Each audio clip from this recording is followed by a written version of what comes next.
य एवं वेद अथ गन्धर्वगणाः स्वानभ्राट्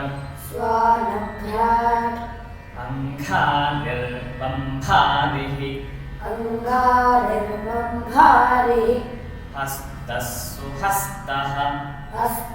सुहस्तः कृशानुर्विश्वावसुः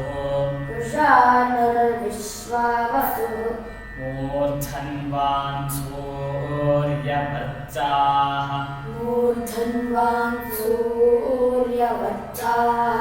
ऋतिरित्येकादश गन्धर्वगणाः